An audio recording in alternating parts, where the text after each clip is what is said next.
Halo teman-teman semua, sebelum masuk ke materi, aku mau nanya nih, kalian tahu nggak negara Zimbabwe? Iya, negara dengan ekonomi tersulit. Kira-kira kenapa ya Zimbabwe bisa jadi negara dengan ekonomi tersulit?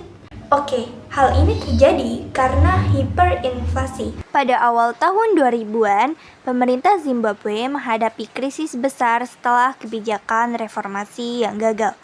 Produksi pertanian runtuh, ekspor berhenti, dan ekonomi menyusut.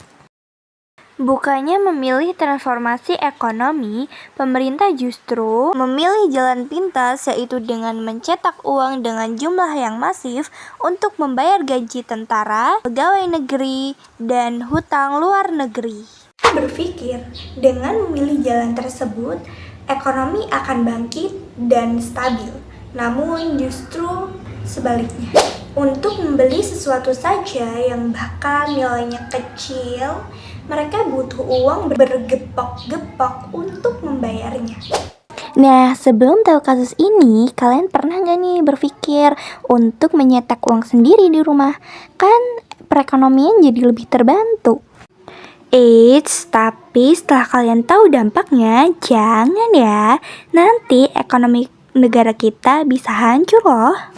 Maka ada pahlawan kita nih di balik semua itu, yaitu Peruri, Percetakan Uang Republik Indonesia. Iya, bukan sekedar percetakan biasa, namun adalah badan usaha milik negara yang memegang mandat tunggal untuk memproduksi simbol kekayaan negara. Banyak orang mengira Peruri hanya bertugas mencetak uang rupiah, padahal peran mereka jauh lebih besar dari itu. Peruri didirikan pada 15 September 1971 dan saat ini memiliki pusat produksi super canggih di Karawang, Jawa Barat. Statusnya adalah BUMN yang diberikan amanah khusus oleh negara untuk memproduksi dokumen-dokumen sekuritas dengan tingkat keamanan tertinggi.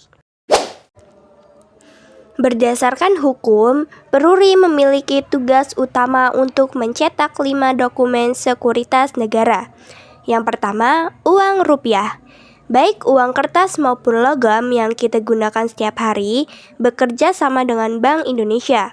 Yang kedua, paspor RI, dokumen resmi identitas warga negara kita saat berada di luar negeri. Yang ketiga, pita cukai, label keamanan yang ditempel pada produk-produk kena cukai.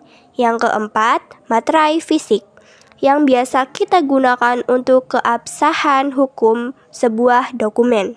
Yang kelima, sertifikat tanah, dokumen sangat berharga untuk menjamin hak milik masyarakat. Mungkin sebagian dari kalian ada yang bertanya-tanya, kenapa ya produk Peruri itu sangat sulit untuk dipalsukan? Ada beberapa kasus antara penjual dan pembeli yaitu menerima uang palsu. Tapi banyak juga dari kalian yang menerima langsung sadar bahwa uang tersebut itu uang palsu. Jawabannya adalah karena Peruri memiliki tingkatan keamanan. Peruri menerapkan 3 tingkatan fitur keamanan. Level pertama, overt.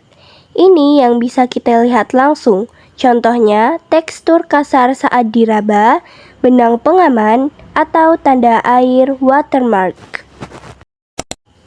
Level 2, covert.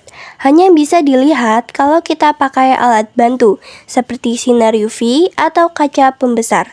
Nanti akan muncul tinta yang berpendar atau teks berukuran mikro. Level 3, forensik.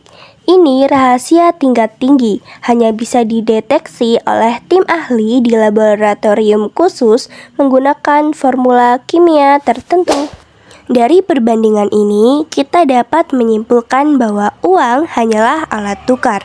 Kunci utama kesejahteraan ekonomi terletak pada produktivitas bangsa, pengelolaan sumber daya yang bijak, serta sinergi yang kuat antara kebijakan pemerintah, bank, dan ketetapan eksekusi dari lembaga seperti Perum Peruri dalam menjaga kedaulatan moneter bangsa. Semoga materi ini dapat memberikan wawasan baru bagi kita semua tentang pentingnya menjaga stabilitas keuangan demi masa depan negara yang lebih baik. Terima kasih.